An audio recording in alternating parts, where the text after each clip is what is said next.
आप सभी का स्वागत है इस कोर्स में जिसका नाम है rise of nationalism in Europe और ये है ओवरव्यू लेसन। ये कोर्स मेरे यानी चिराग जैन द्वारा प्रस्तुत किया गया है। अब दोस्तों एनसीईआरटी में शुरुआत में ही एक बहुत अच्छी पेंटिंग दी गई है जो फ्रेडरिक सोरियो एक फ्रेंच पेंटर है उन्होंने बनाई थी और पेंटिंग का नाम है the dream of worldwide democratic and social republics the pact between nations. मतलब एक ऐसा ख्वाब जिसमें पूरी दुनिया में जो है लोकतांत्रिक और सोशल रिपब्लिक्स हों, गणतंत्र हों और जो पूरी दुनिया है वो नेशन स्टेट्स में डिवाइडेड हो, जहाँ डेमोक्रेसी हो, जहाँ कॉन्स्टिट्यूशन के बेस पर चलने वाले नेशन हो, जहाँ सिटीजन्स का, वहाँ के लोगों का राज हो। तो ये इन्होंने 4 प्रिंट बनाए थे जिसमें इन्होंने अपनी इस ड्रीम को दर्शाया था।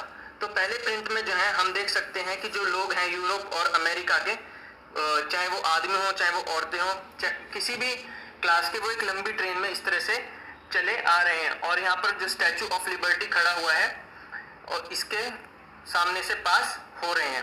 और आप देखेंगे कि उस समय जो फ्रेंच रेवोल्यूशन के लोग हैं वो लिबर्टी को, आज़ादी को एक फीमेल फिगर की तरह मानते थे, इसीलिए यहाँ पर स्टैचू ऑफ लिबर्टी में जो लेडी है ये यहाँ पर लेडी के रूप में उसको दर्शाया गया है। इनके एक हाथ में जो है टॉर्च ऑफ एनलाइटमेंट है, यहाँ आप देख सकते हैं, और दूसरे हाथ में charter of rights of man है, जिसमें जो व्यक्ति की राइट्स होती हैं जैसे right to equality, right to freedom of press, ये सभी इस चार्टर में यहाँ लिखी गई हैं। फिर हम यहाँ पर देख सकते हैं कि आगे यहाँ पर क्राउन्स और बाकी जो मोनार्की के जो भी सिंबल्स हैं वो यहाँ पर पड़े हुए हैं। तो ये सभी जो सिंबल्स हैं ये एब्सोल्यूटिस्ट इंस्टीट्यूशंस के सिंबल्स हैं, मोनार्की के सिंबल्स हैं जो यहाँ सामने पड़े हुए हैं। सोरियो के इस विजन को एक यूटोपियन विजन कहा गया है। यूटोपियन विजन मतलब एक ख्वाब जैसा विजन जो बहुत ही मुश्किल है कि एक्चुअली में एग्जिस्ट कर पाए। तो यहाँ पर इस यूटोपियन विजन में जो लोग हैं उनको उनके फ्लैग्स के द्वारा और उनके नेशनल कॉस्ट्यूम के द्वारा आप अलग अलग आइडेंटिफाई कर सकते हैं। इस प्रोसेशन में, इस मार्च में सबसे आगे आपको दिखेंगे यूनाइटेड स्टेट्स और स्विट्जरलैंड के लोग जो उस समय 1848 में पहले ही नेशन स्टेट्स बन चुके थे। इसके बाद यहाँ पर ही अभी हमारे पास फ्रांस पहुँचा है और फ्रांस को हम उसके ये जो तिरंगा है ये वाला, इससे हम पहचान सकते हैं। ठीक है, यहाँ अगर आप देखेंगे तो यूएस से काफ़ी दूर पहले ही स्टैचू ऑफ लिबर्टी को पार कर चुका है। फिर इधर जर्मनी यहाँ पर पहुँच रहा है स्टैचू ऑफ लिबर्टी के पास, और जर्मनी को हम पहचान सकते हैं उसके काले, लाल और इस गोल्ड फ्लैग से। अब इंटरेस्टिंग बात यह है कि सोरियो ने जब ये इमेज बनाई थी उस समय जर्मनी एक राष्ट्र की तरह वजूद में नहीं था, बल्कि उस समय लिबरल आंदोलन चल रहे थे जर्मनी के छोटे छोटे जो स्टेट्स थे उनमें, और उन्होंने जर्मनी को यूनिफाई करके एक जर्मन राष्ट्र का ख्वाब सजाया था और उसका ये झंडा माना था। तो ये उसी लिबरल लोगों की एक कोशिश का ये झंडा प्रतीक है। एक्चुअली में उस समय जर्मनी का इस प्रकार से कोई देश था ही नहीं। फिर पीछे हम इनके देखते हैं कि Austria, kingdom of 2 Sicilies, Lombardy, Poland, England, Ireland, Hungary और रशिया के लोग भी चले आ रहे हैं। ऊपर हेवन से अगर हम देखते हैं तो यहाँ हमें क्राइस्ट दिखाई देते हैं, एंजल्स दिखाई देती हैं जो नीचे हो रहे इस सीन को बड़े ध्यानपूर्वक देख रहे हैं। इनके द्वारा आर्टिस्ट ने फ्रेटर्निटी दिखाने की कोशिश की है कि ये सभी राष्ट्र अलग अलग तो हैं, इनका अलग अलग कल्चर है, लेकिन ये मिलजुल कर सद्भाव के साथ रह रहे हैं और पूरी दुनिया में शांति स्थापित हुई भी है। तो ये एक यूटोपियन विजन है जो यहाँ पर फ्रेंच आर्टिस्ट दर्शाने की कोशिश कर रहे हैं। दोस्तों 1789 में यूरोप आज के यूरोप की तरह नहीं था, वो बड़े बड़े एम्पायर्स में और छोटे छोटे स्टेट्स में बटा हुआ था। जर्मनी, इटली और स्विट्जरलैंड जैसे देश जो हैं वो छोटे छोटे रजवाड़ों में बटे हुए थे, वहाँ पर एक कोई बड़ा राजा नहीं था। जबकि Poland, Austria Hungary, Ottoman Empire और यहाँ पर फ्रांस आदि में मोनार्की थी, राजाओं का राज था और बड़े बड़े एम्परर्स यहाँ पर राज करते थे। यही हाल रशिया का भी था। तो उस समय राष्ट्र नहीं होते थे, राजाओं का राज होता था, तो किंगडम्स होते थे और एम्पायर्स होते थे। फिर 1815 में नेपोलियन हार गया, तो उसके बाद फिर से यूरोप का नक्शा बदला और बड़ी powers Austria Hungary, Russia, Ottoman Empire और फ्रांस ने मिलकर यूरोप का नया नक्शा तैयार किया। और आज हम मॉडर्न यूरोप में हर जगह छोटे छोटे राष्ट्र देख सकते हैं। तो इन सब के बारे में हम आगे चलने वाले लेसन में बात करेंगे। तो ये हमारी टाइमलाइन है। यहाँ पर हम 1789 से फ्रेंच रेवोल्यूशन से अपनी शुरुआत करेंगे और चलते चलते हम यहाँ पर 1905 तक चलेंगे, जहाँ पर स्लैव नेशनलिज्म की बात हो रही है। तो ये आपको सब समझ में आ जाएगा कि कैसे कैसे कौन सी घटना घटी। इस टाइमलाइन को हम लगभग हर लेसन में डिस्कस करेंगे। राष्ट्रवाद का क्लियर एक्सप्रेशन मिला वो हमें फ्रेंच रेवोल्यूशन से ही मिला था, और ये फ्रेंच रेवोल्यूशन 1789 में हुआ था। तो अगर आपको याद हो तो फ्रांस जो है वो 1789 में जो लुइस 16 के राज में चल रहा था, वहाँ पर लुइस 16 का राज था जो बर्बन डायनेस्टी को बिलोंग करते थे। लेकिन 1789 में फ्रेंच रेवोल्यूशन के बाद जो सत्ता थी वो राजा के हाथ से निकलकर फ्रेंच सिटीजन्स के हाथ में आ गई, और रेवोल्यूशन में ये ऐलान कर दिया गया कि अब जो लोग हैं वो तय करेंगे कि अब जो राष्ट्र है वो किस प्रकार का होगा और उसकी डेस्टिनी क्या होगी। यानी अब लोगों के हिसाब से जो है देश चलेगा, राजा के हिसाब से देश अब नहीं चलेगा। तो फ्रेंच रेवोल्यूशनरीज जो हैं वो काफ़ी सारे ऐसे मेजर्स लाए, वो काफ़ी सारी ऐसी उन्होंने प्रैक्टिसेस लाए जिससे कि फ्रेंच लोगों में आपस में एकजुटता बन सके और वो अपने आप को फ्रांसीसी समझ सके, यानी उनमें एक कलेक्टिव आइडेंटिटी डेवलप हो कि हाँ हम सब एक ही प्रकार के लोग हैं, हम एक राष्ट्र के लोग हैं। तो इसी कड़ी में ला पात्री यानी द फादरलैंड, जैसे हमारे यहाँ मातृभूमि कहते हैं, ऐसे यहाँ फ्रांस में वे फ्रांस को पितृभूमि मानते हैं। तो ये ला पात्री द फादरलैंड का जो कंसेप्ट है उसको इजाद किया गया, और ला सिटॉइन यानी द सिटीजन यानी आप नागरिक हैं। पहले प्रजा होती थी लेकिन यानी सब्जेक्ट्स होते थे, अब नागरिक हो गए तो ले सिटॉइन। इस तरह की चीज़ें इंट्रोड्यूस की गई। फिर फ्रांस का नया फ्लैग इंट्रोड्यूस किया जो कि ट्राई कलर था, और इसने पुराने जो राजा का फ्लैग था रॉयल स्टैंडर्ड उसको रिप्लेस कर दिया। एक एस्टेट्स जनरल बनाई गई, और ये एक ऐसी बॉडी थी जो एक्टिव सिटीजन्स की बॉडी थी, और इसका नाम नेशनल असेंबली रख दिया गया। तो दोस्तों यहाँ पर आपको ध्यान देने की बात है कि ये जो बॉडी थी एक्टिव सिटीजन्स की थी। अगर आपको याद हो तो दो प्रकार के फ्रांस में सिटीजन्स थे, एक्टिव सिटीजन्स और पैसिव सिटीजन्स। एक्टिव सिटीजन्स वो लोग थे जिनके पास वोट देने का अधिकार था, और वे सिर्फ वही जेंट्स लोग थे जिनके पास प्रॉपर्टी थी। वो जेंट्स लोग जिनके पास प्रॉपर्टी नहीं थी, औरतें और बच्चे, वे सभी पैसिव सिटीजन्स कहलाते थे और उनके पास वोट देने का अधिकार नहीं था। फिर नए नए गाने बनाए गए, ओथ्स ली गई, और जो रेवोल्यूशन में लोग मरे उन सभी को याद करा गया, और ये सब राष्ट्र के नाम पर किया गया। साथ ही साथ सभी सिटीजन्स के लिए पूरी फ्रांस टेरिटरी में, पूरे फ्रांस के एरिया में एक समान लॉज बनाए गए। यानी पहले जो था एक फ्यूडल स्ट्रक्चर था जहाँ पर जो अपर एस्टेट्स थे, जो अपर क्लासेस थी, एरिस्टोक्रेसी और नोबिलिटी की, नोबल्स और एरिस्टोक्रेट्स, उनको ज़्यादा प्रिविलेजेस थे, और जो कॉमन लोग थे उनको कम प्रिविलेजेस थे, उनको ज़्यादा कुछ फ़ायदा नहीं था, और जबकि सबसे ज़्यादा टैक्स भी वही लोग देते थे। तो अब ये सिस्टम धीरे धीरे ख़त्म कर दिया गया। जो इंटरनल कस्टम और ड्यूज थे वो सभी अब ख़त्म कर दिए गए, यानी अलग अलग प्रकार की जो कस्टम्स ड्यूटीज़ देनी पड़ती थी कॉमन लोगों को, वो सब खत्म कर दिया गया, और पूरे फ्रांस में एक यूनिफॉर्म सिस्टम लागू किया गया वेट्स और मेजरमेंट्स का। जो लोकल बोलियां थी उनको डिस्करेज किया गया, और फ्रेंच जो है वो पूरे राष्ट्र की एक भाषा बन गई।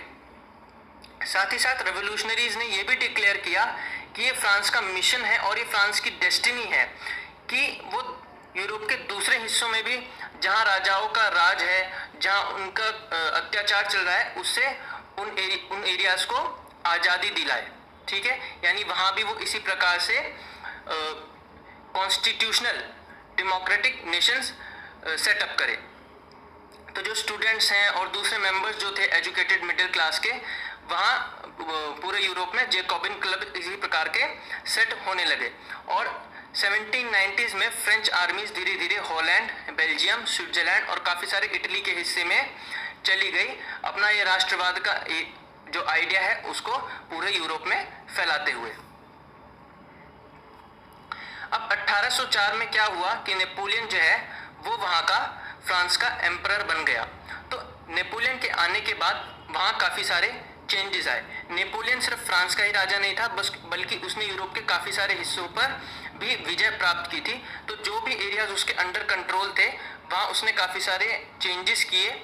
तो जैसा कि हम जानते हैं कि नेपोलियन के आने के बाद डेमोक्रेसी तो फ्रांस में ख़त्म हो गई, लेकिन काफ़ी सारे एडमिनिस्ट्रेटिव फील्ड में उसने काफ़ी ऐसे महत्वपूर्ण काम किए जो देखने लायक हैं और जिन्होंने पूरे सिस्टम को और ज़्यादा रेशनल और एफिशिएंट बनाया। इनमें सबसे महत्वपूर्ण था सिविल कोड ऑफ 1804। इसमें जो भी प्रिविलेजेस दी गई थी, जो भी फायदे दिए गए थे बर्थ के आधार पर, जन्म के आधार पर, खासतौर पे अपर क्लासेस को, एरिस्टोक्रेटिक क्लासेस को और नोबल क्लासेस को, वो सभी खत्म कर दिए गए और लॉ के सामने इक्वालिटी इस्टेब्लिश कर दी गई। यानी अब कानून के सामने सब बराबर थे। अगर आप एरिस्टोक्रेसी को बिलोंग करते हैं या अगर आप नोबिलिटी को बिलोंग करते हैं यानी अपर क्लास को बिलोंग करते हैं, तो इससे आपको अब कोई फायदा नहीं होने वाला था। साथ ही साथ पहले प्रॉपर्टी रखने का जो राइट था वो सिर्फ अपर क्लासेस के पास था, अब ये राइट सबको एक समान से दिया गया, यानी जिसका मन चाहे वो अब प्रॉपर्टी खरीद सकता था। फिर नेपोलियन ने एडमिनिस्ट्रेटिव डिविजन्स थे उनको भी काफ़ी हद तक सिंप्लीफाई किया। एक फ्यूडल स्ट्रक्चर जो था उसको ख़त्म किया। फ्यूडल सिस्टम में यानी क्लास बेस्ड स्ट्रक्चर होता था और सबसे ज़्यादा जो टैक्स का बर्डन है वो कॉमन लोगों पर आता था। एरिस्टोक्रेसी जो कि चर्च वगैरह में काम करते थे उन पर टैक्स का बर्डन नहीं था और राजाओं पर टैक्स का बर्डन नहीं था। जो नोबल फैमिली को बिलोंग करते थे उन पर भी टैक्स का बर्डन नहीं था। तो ये सब नेपोलियन ने ख़त्म किया और जो पीजेंट्स हैं उनको सर्फडम की एक प्रथा थी उससे आज़ाद किया और मेमोरियल ड्यूज से भी उन्हें आज़ाद किया, खासतौर पे डच रिपब्लिक में, स्विट्जरलैंड में, इटली में और जर्मनी में। सर्फडम एक ऐसी प्रथा थी जिसमें जो अपर क्लास के लोग होते थे उनके पास बहुत सारी लैंड होती थी और उस लैंड में वो किसान काम करते थे और उस एरिया में किसान खेती करने के लिए कुछ पैसा देते थे अपर क्लास के उस व्यक्ति को जिसकी वो बहुत सारी लैंड होती थी। तो इससे क्या होता था कि जो पीजेंट्स होता था, जो किसान होता था, वो इतना कमा तो नहीं पाता था और कर्जे में डूबता चला जाता था। तो ये सर्फडम की प्रथा थी। तो ये जो सब सिस्टम है ये सब नेपोलियन ने बंद कर दिया। फिर शहरों में भी गिल्ड रिस्ट्रिक्शंस हटा दिए गए।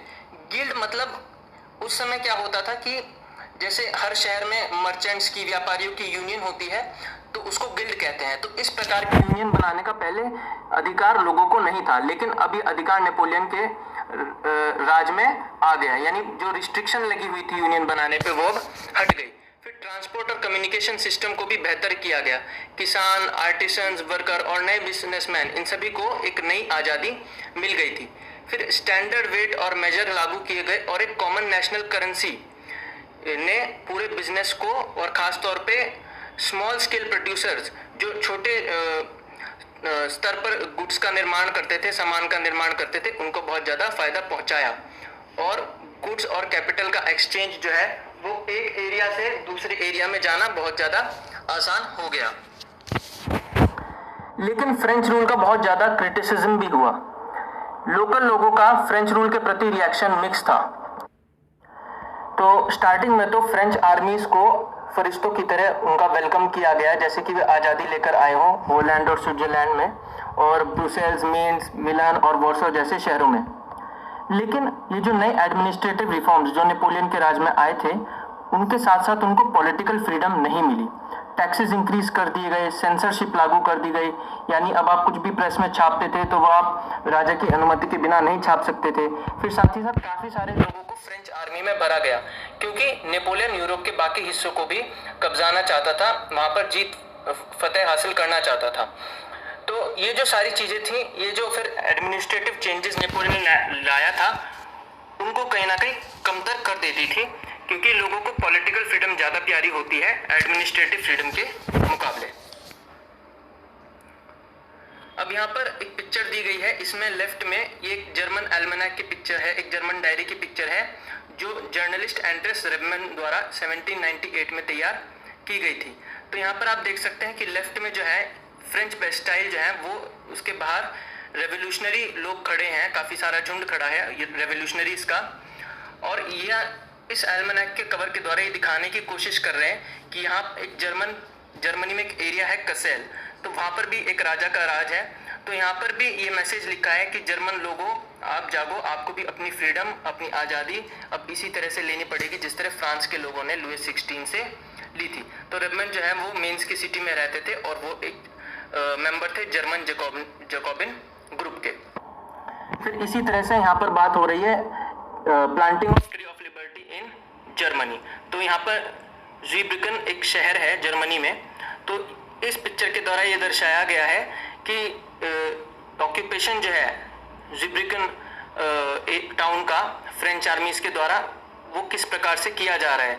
तो यहाँ पर फ्रेंच सोल्जर्स अगर आप देखें, उनके ब्लू, वाइट और रेड यूनिफॉर्म्स के द्वारा यहाँ आप ये लोग देख सकते हैं, ये फ्रेंच आर्मीज के लोग हैं, फ्रेंच सोल्जर्स हैं। तो इनको ऑपरेसर्स की तरह दिखाया गया है, क्रूर दिखाया गया है कि किस तरह से ये एक जो किसान है उसकी यहाँ पर कार्ड को हड़प लेते हैं। फिर कुछ यहाँ यंग औरतें हैं उनको परेशान कर रहे हैं, और फिर एक किसान को और भी ज़्यादा यहाँ पर इस एरिया में परेशान कर रहे हैं। तो यहाँ पर जो ये पोल लगा रहे हैं इस पर लिखा है ट्री ऑफ लिबर्टी, और ये कह रहे हैं जर्मन इंस्क्रिप्शन, यानी जर्मनी में इस पर यहाँ जो ये ट्री है इस पर जर्मनी में यहाँ ये लिखा हुआ है कि हमसे आज़ादी और इक्वालिटी लो, यानी ह्यूमैनिटी का, इंसानियत का हमसे मॉडल लो। तो कहने को तो इंसानियत का मॉडल के बारे में फ्रेंच लोग बात कर रहे हैं, लेकिन इधर वे यंग औरतों को परेशान कर रहे हैं, किसानों को परेशान कर रहे हैं। तो ये बेसिकली एक व्यंग्यात्मक रेफरेंस था, एक व्यंग्य किया गया था। तीसरी पिक्चर यहाँ पर नेपोलियन को एक पोस्टमैन की तरह दिखाती है, और यहाँ पर लिखा गया है जो कुरियर है राइनलैंड का वो लिप्जिग जाते हुए धीरे धीरे सब कुछ छोड़ रहा है। तो बेसिकली यहाँ पर हर लेटर एक टेरिटरी को बिलोंग करता है, और नेपोलियन को यहाँ पर एक पोस्टमैन की तरह दिखाया गया है। तो लिप्जिग का जो बैटल हुआ था 1813 में, उसमें हारने के बाद नेपोलियन वापस फ्रांस की ओर जा रहा है, और जैसे जैसे वो लौट रहा है वैसे वैसे वो हर टेरिटरी जो उसके अधीन थी अब उसको खोता चला जा रहा है। तो हर लेटर, तो 18वीं शताब्दी में अगर हम यूरोप को देखें तो फिर उस समय आज की तरह कोई राष्ट्र नहीं हुआ करते थे, नेशन स्टेट्स नहीं हुआ करते थे। जर्मनी, इटली और स्विट्जरलैंड ये सभी छोटे छोटे रजवाड़ों में, डचेस में, कैंटन्स में डिवाइडेड थे। यहाँ के जो राजा थे वो अपने अपनी टेरिटरीज के, अपने अपने एरिया के स्वतंत्र राजा थे। तो यहाँ पर आप इस मैप में देखें तो ये जो जर्मनी का हिस्सा है ये छोटे छोटे रजवाड़ों में बटा हुआ था, और जो ईस्टर्न और सेंट्रल यूरोप है वहाँ पर भी ऑटोक्रेटिक मोनार्कीज का राजा था। ऑटोक्रेटिक मतलब जिनका प्रभुत्व अकेले एक व्यक्ति का जहाँ पर राज होता है वो ऑटोक्रेटिक होता है, और वो कुछ भी कर सकता है। तो इसी प्रकार के वहाँ पर राजा होते थे। तो ईस्टर्न और सेंट्रल यूरोप में मोनार्कीज का राज था, जिनके अंदर अलग अलग प्रकार के, अलग अलग जातियों के लोग रहते थे, यानी डाइवर्स लोग रहते थे, एक प्रकार के लोग नहीं रहते थे।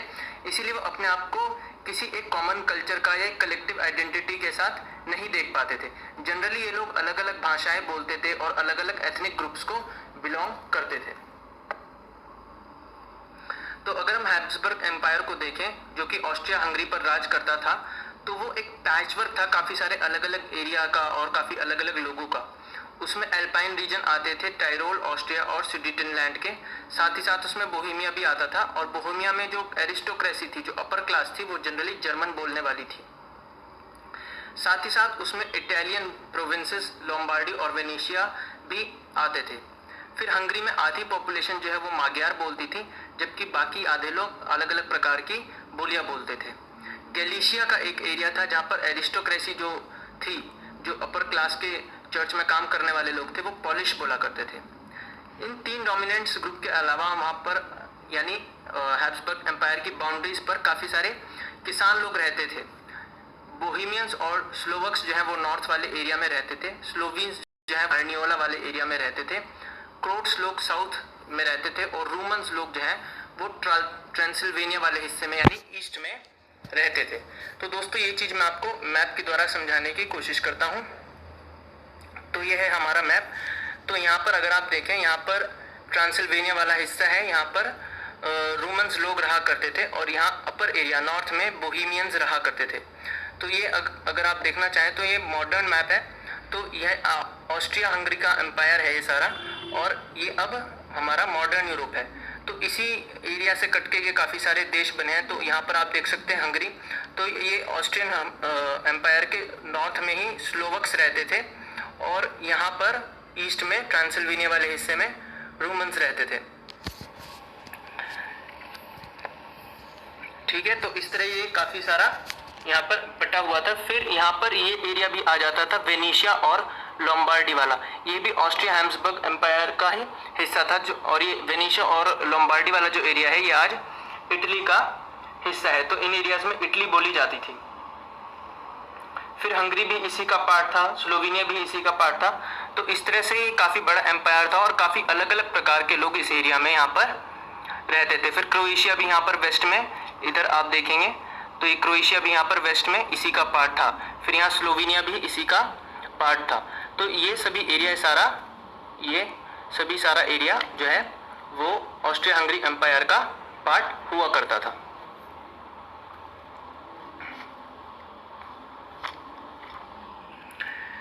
फिर एक लैंडेड एरिस्टोक्रेसी जो थी वो डोमिनेंट क्लास थी पूरी कॉन्टिनेंट पे, सोशली भी पॉलिटिकली भी। तो मेंबर जो थे इस क्लास के, उनका जनरली एक ही प्रकार का रहन सहन हुआ करता था। यानी आप कहीं भी यूरोप के किसी भी हिस्से में चली जाइए, किसी भी एरिया में चले जाइए, इनका एक ही प्रकार का रहना, खाना पीना, उठना बैठना सब एक ही तरह का था। और इन्होंने कंट्री साइड में यानी शहरों से अलग गाँव में काफ़ी सारे टाउन हाउसेज इन्होंने ले रखे थे।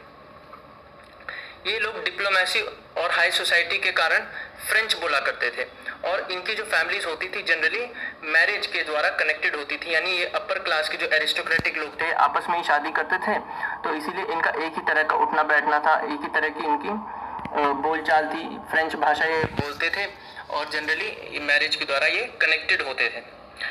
हालांकि ये जो पावरफुल एरिस्टोक्रेसी है ये न्यूमेरिकली अगर हम देखें तो बहुत ही एक छोटा ग्रुप था। अधिकतर जो पॉपुलेशन थी यूरोप की वो किसानी करती थी, वो पीजेंट्स को बिलोंग करती थी। वेस्ट में जो थे अधिकतर जो लैंड थी वो टेनेंट्स द्वारा फार्म की जाती थी या फिर स्मॉल ओनर्स के द्वारा फार्मिंग वहाँ पर की जाती थी। जबकि ईस्टर्न और सेंट्रल यूरोप में जो पैटर्न है लैंड होल्डिंग का, वो बड़े बड़े एस्टेट्स जो हैं उन्होंने एरिस्टोक्रेटिक लोगों ने इकट्ठे किए हुए थे और ये सर्फ द्वारा कल्टीवेट किए जाते थे।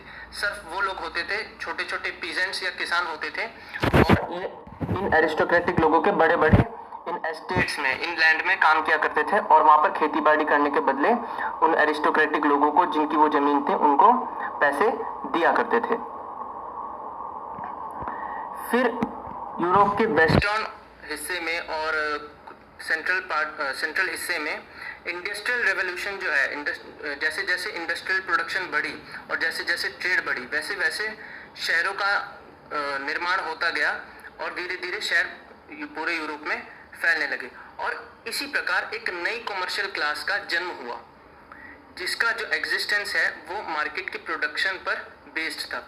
बेसिकली पहले सिर्फ दो प्रकार की क्लासेस थी, अपर क्लास जो कि एरिस्टोक्रेटिक क्लास थी और फिर सीधा किसान आते थे।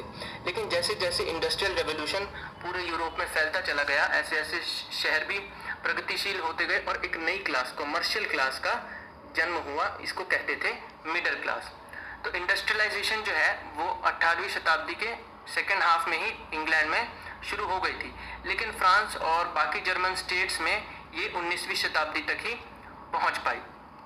इस इंडस्ट्रियल रेवोल्यूशन के चलते कई सारे नए सोशल ग्रुप्स जो हैं वो इजाद हो गए।